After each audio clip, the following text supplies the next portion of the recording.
يا الله تهانسيكو فاموتين خلق كوني إسلام ماني فبانا نوغرسيس نصر الدين.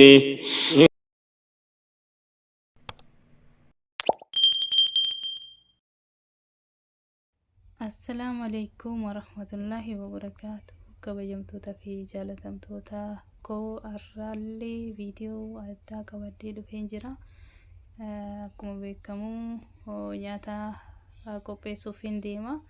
Kunoo asitti kan qopheeffadhe billaa albii lukkuu akkanatti wawwaraanee akka qimamiin keessa seenuuf akka kalii leemoniin ani itti miicu soqitti ani itti miicu akka keessa seenuufi itti hojjadhaan jechuudha. Akkana godha jechuudha. Egaa hanga xumura video kanatti nafaana turaataniin jedha. Chicken nugget jedhaniini lukkuu kana hin xabbafama akka bifa isitti hojjadhuuni hanga xumuraatti isinii fi waraabaa nafaana turaa isiniin jedha. Kabajamtoota fi jaalatamtoota hordoftoota ko subscribe godhaa, like godhaa, share godhaa. YouTube kana warri haaraa taatan baga nagaan dhuftanii gara mana Sawaadaa isiniin jedha.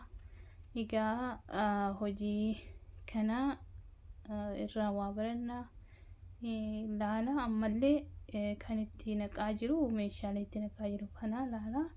Kun leemona juuziidhaan tolfamee dhufe akka kaliiti.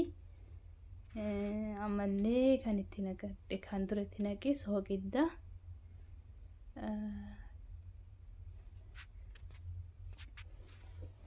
Bishaan kana daafii qopheeffadhe jechuudhaani. Bishaan daafii jechuun bishaan xiqqishoo oowwaa miti, qabbanaawaa miti, xiqqoo oowwaa isaati jechuudha. Amasitti kan qopheeffadhetti cuunfootu loomiidha. Loomiin akkuma beekamu baay'ee tokko faayidaa qabdi lukkuudhaa fi foolii irraa balleessiti. Anamma kaliis abbaan barbaadan kaliis fayyadamtanii dhiisuu hin dandeettanii waan loomii fireeshiin na bira jiruuf kanallee hojjadheen jira isiniin jedha. Egaa nafaana tura. Amma itti qadaada hin cufa waan hafuura isaa ukkaamsu itti cufa jechuudha. Kunoo hanga daqiiqaa 15tiif jechuudha. Kan itti godhe maal fa'a? Soogidda, loomii kalii kan itti godhe kanneen jechuudha.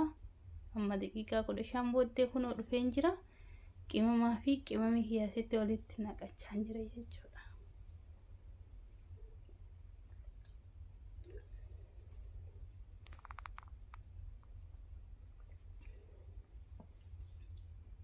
Akkuma argaa jirtanii kunoo kan isin agarsiisaa jiru qimamaa fi qimamii hiyyaa bakka hundarraa fuudhe jechuudha. Asitti daakama shunkurtii, daakama qullubbii, daakama barbarree hundi isaa waliin laaqadha jechuudha. Amma waliin makadhee jira jechuudha. Adiin akka daakuu fakkaatu shunkurtii fi qullubbiidha. Isaan kunis baay'ee xaamii qabanii foolee qaban akkuma beekamu. Egaa amma irraan bifadhe gimmaasha. Amasitti barbareen xiqqoo siina barbaachisaa adiimatu barbaadeeti. Kunoo zayituun kunis filfiluma itti godhama inshallah. Xaamii baasan mi'aawa jechuudha.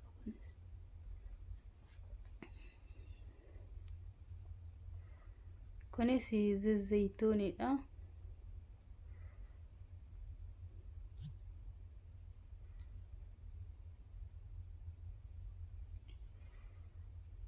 Zayituun itti godhadheen jira.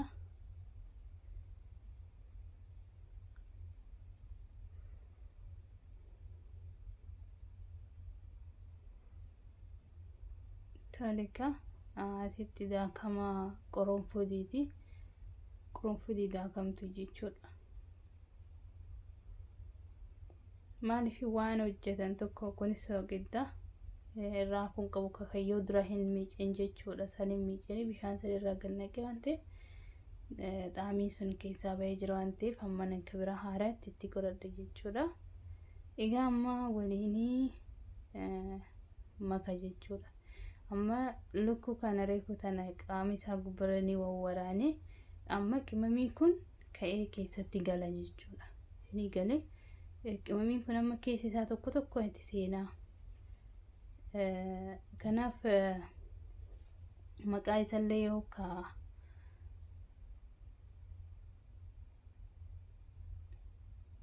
feetan taate maqaa isaallee wanni jedhama kitchen nugget yaani ingiliffaani arabiffaan mootu dijaaja mashwaay dijaaja maglaay jedhama. Yaa bifa kanaan hojjedhee jira. Tole amma bifa kana walitti deebilee jirra. Hanqaaquu killee lama na barbaachisa. Hanguma qiyaasaatiin hanga itti hojjettaniin jechuudha. Hanga isiniif gahu. Nama killee kiyya hunoo bifa kanaanii amma herreguta jechuudha. Soqidda kumaan jalaa kun hin taatu beekaa akka waan isin beektanii wallaalle. Soqiddi jalaa kun ta'u bakka hundaa keessatti suma argama jechuudha. Kunoo bifa kanaan diimaa fi adiisii waliin dha'aa jira jechuudha.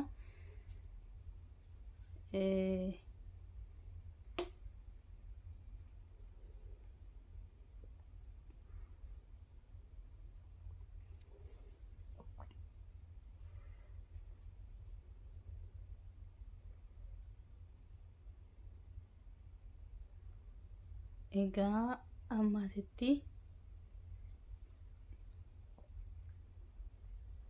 ammasitti kan qopheeffadhe daakuu kanatti immoo waa hedduun daddabala. Daakuu nashaa daakuu boqqolloo silaa jiraate isa barbaachisaadha ture. Kun kan itti godhaa jiru baakan kubaa hodariidha. Isa kanarran mutu beniilaadha. Akka fooleen hanqaaquu sun baduuf jechuudha. Isin galee booda waan hanqaaquu sanitti waan fayyadamuuf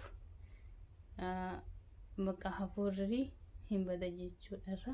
Nyaanni xiqqishumatti godha. Amma qimamii reefu irraa hambifadhe kun kan reefu foon irraa hambifadhe kun amma daakutti illee naqaa jira jechuudha. Akkuma waliin laaqetti kunoo itti gannaqadhee amma waliin dhawaa waliin makaa.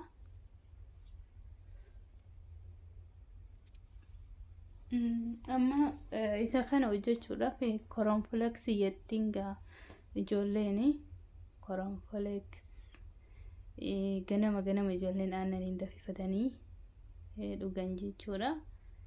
Nyaatan jechuudha. Wayitee mana barumsaa deemanii aannan dafisne kana nyaachifne jechuudha ijoollee dura dursoo. Amma ani kana lukkuun itti fayyadamuufi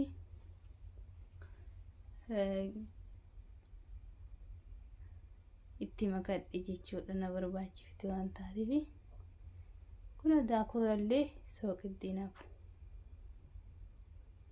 Bishaan xiqqoo isii firfirra itti godhadha. Amma akka nama bachoo laafisu daakuu kana awwaararraa xiqqoo isii laafifadha jechuudha. Bakka waliin makadha. Booda akka lukkuu sanitti akka nama kamu jechaafi. Booda akka irraa faffaca'ee akka dhummanni hin jenne itti muqabata jechuudha. Akka gaariitti itti qabata. Kitchen nugget nyaata lukkuudha. Bareedaa walla hedduu takka nyaata kana nyaachuun nan jaaladha hunoo. Kunillee kanuma isaaf qophaa'e jechuudha. Garuu daakutti makaa jira.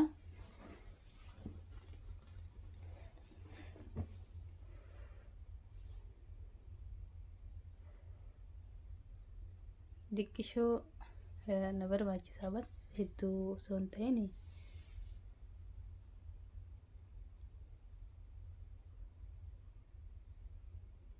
egaa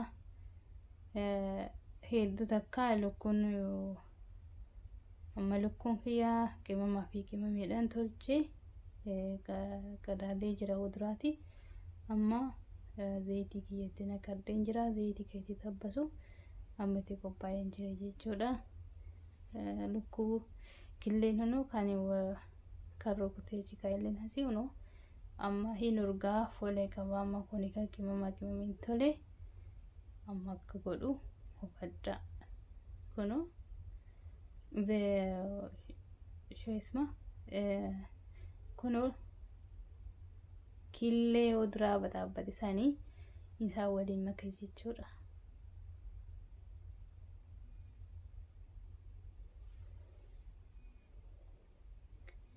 isaa waliin makaa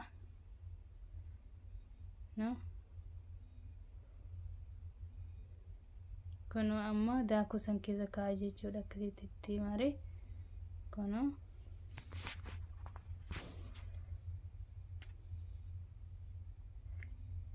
amma daakuu sanii waliin qabsiisa jechuudha. kunu daakuu uduraa qopheeffadhee jira. qimamillee itti naqadheen jira. kunu amma kan akkanatti itti qabsiisa jechuudha. daakuu san jismii isaa irratti qabsiisa. jismii foonii irratti qabsiisa. diimaa bareedaa ta'a jechuudha. booda irratti isin agarsiisa viidiyoo isaati. hanga dhuma viidiyoo kana daawwadhaa isiniin jenna.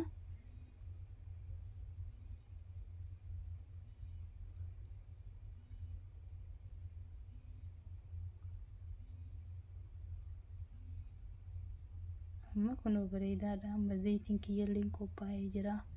kunoo zayitiin kiyyee danfaa jira. zayitii keessa kaa'ee bilcheessee erga jedhee boodan walitti dachaana jechuudha. kunoo bifa kanaan itti qabatee jechuudha. daakuu sun hundi isaatu itti qabatee jira.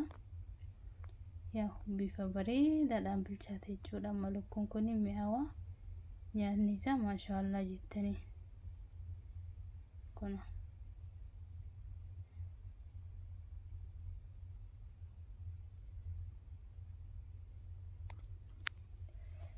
egaa akkanumatti itti gootanii ibiddi jalaa qannas ta'uu qaba malee gizii itti gootanii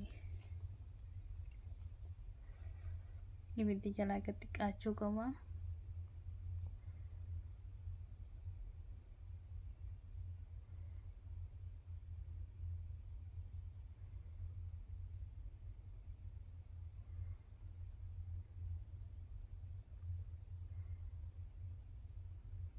toleka ammallee anuma faana jirtanii anuma faana bu'aa viidiyoon akka itti fufeetti jira.